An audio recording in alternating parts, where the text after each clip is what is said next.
ছোট্ট এই দোয়াটি যদি কোনো ব্যক্তি প্রতিদিন একবার করে পাঠ করতে পারে, ওই দিন সে ইচ্ছা করলেও কোনো পাপ করতে পারবে না। মানে পাপ করার ক্ষমতা সে হারিয়ে ফেলে, শয়তান তার কাছ থেকে অনেক দূরে চলে যায়।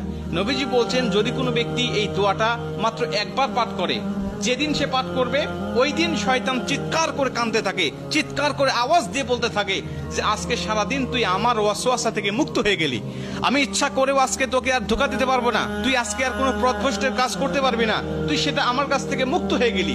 মানে এই দোয়াটার এতটাই পাওয়ার, এতটাই ক্ষমতা আল্লাহ পাক দিয়ে দিয়েছেন। অতএব আমরা এই দোয়াটা মুখস্থ রাখবো, ছোট্ট একটি দোয়া মুখস্থ করে প্রতিদিন আমরা তেলাওয়াত করব। আমরা কিন্তু অনেকেই আছি পাপ ছাড়তে চাই, কিন্তু আমরা এমন কিছু দেখি বা এমন কিছুর সম্মুখীন আমরা হয়ে যাই, ওটা দেখার পরে আমরা নিজের উপরে নিজের কন্ট্রোলটা হারিয়ে ফেলি, তখন আমরা পাপ করতে বাধ্য হই বা পাপ শয়তান আমাদেরকে করিয়ে ফেলে। এজন্য যদি আমরা প্রতিদিন অন্তত ফজরের নামাজের পরে এই দোয়াটা যদি পাঠ করতে পারি, তাহলে আমরা কিন্তু শয়তান থেকে মুক্ত থাকবো ওই দিন সারাদিন। আর শয়তান থেকে মুক্ত থাকার কারণে আমরা ইচ্ছা করলে ওই দিন পাপ করতে পারবো না।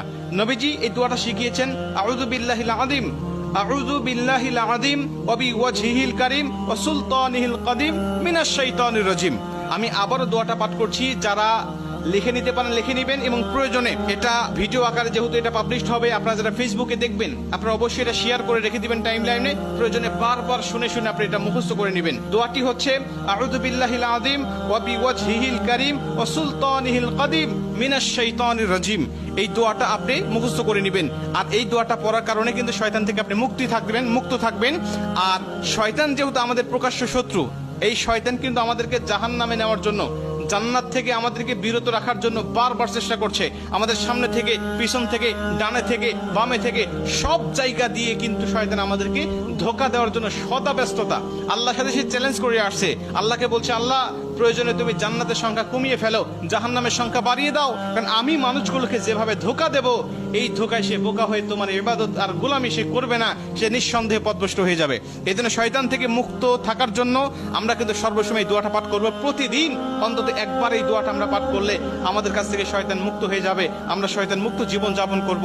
আর আমাকে যদি শয়তান ওয়াসওয়াসা না দেয়, ওই দিন কিন্তু আমি পাপ করতে পারবো না, ইচ্ছা করলে পাপের কোনো কথাই আমার মধ্যে আসবে না। কারণ আমরা জানি ফেরেশতারা ইচ্ছা করলেও পাপ করতে পারে না, কারণ ফেরেশতাদেরকে শয়তান ধোঁকা দেয় না, আর ফেরেশতাদের কাছে শয়তান যায় না, তাই তাদের অকর্ম করার মতো বা পাপ করার মতো কোনো ক্ষমতা তাদের নাই। এর জন্য এই দোয়াটা আমরা সবাই মুখস্থ করে নিব এবং প্রতিদিন একবার হলেও পাঠ করবো ইনশাআল্লাহ।